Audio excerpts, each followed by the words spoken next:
राज्यसभा में आपका एक जवाब था और आपने कहा था कि under graded response action plan Delhi NCR में 2025 के दौरान दिल्ली में एक भी दिन AQI 450 नहीं हुआ है। CPCB का डेटा है, दिल्ली का AQI 14 दिसंबर को 461 दैट इज सिवियर कैटेगरी में था। दिसंबर 13 को नोएडा का AQI 455 था और दिसंबर 14 को 466।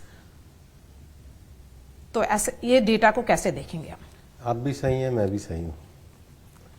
जिस दिन मैंने ये बयान दिया था उस दिन तक AQI 450 के ऊपर नहीं गया था। दिल्ली में एयर पोल्यूशन के दो चीज़ें हैं। एयर पोल्यूशन का मेन रीज़न है anthropocentric activity, human based activity. Human based activities के काफ़ी डायमेंशंस हैं। Vehicle pollution, industrial pollution, traffic क्योंकि कंजेशन के कारण, dust, solid waste management, biomass, ये सब चीज़ें मिलकर के अलग अलग तरह की इन एक्टिविटी के कारण PM 2.5 और PM 10, उसके साथ ozone, carbon dioxide, carbon, sulphur dioxide, lead, nitrogen, ये सब चीज़ें गैसेस निकल के 8 गैसेस के समूह से अगर वो कण हवा में तैर रहे होते हैं तो उसका 24 आवर का हम एवरेज AQI के रूप में देते हैं। जो 2 तारीख आपने मेरे को बताई उसमें दिल्ली के मौसम विज्ञान में एक वेस्टर्न डिस्टर्बेंस भी निकलता है जिसमें हवा की गति एकदम जीरो हो जाती, स्टिल हो जाती हवा।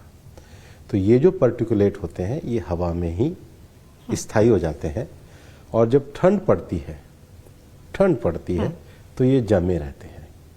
और जो गैप होता है वो इसी कारण होता है कि जो CAQM अथॉरिटी हम लोगों ने बनाई है, वो CAQM अथॉरिटी जो इसका कोऑर्डिनेशन करती है वो मौसम विज्ञान के साथ भी अपना एक कंटिन्यू मॉनिटरिंग रखती है। और जब वेदर कंडीशन के कारण जो मैंने आपको अभी PM 2.5, PM 10 से लेके बाकी जो कण बताए हैं, जब उनका घनत्व बढ़ता है और वो जब हवा में तैरते हैं उसके कारण जो वायु प्रदूषण होता है उसके लिए गैप के स्टेप उठाए जाते हैं। मैंने राज्यसभा में कहा था तब तक हमें बिल्कुल था कि 450 नहीं हुआ था, लेकिन दिसंबर में इन 2 वेदर कंडीशन के कारण ये परिस्थिति घटी है।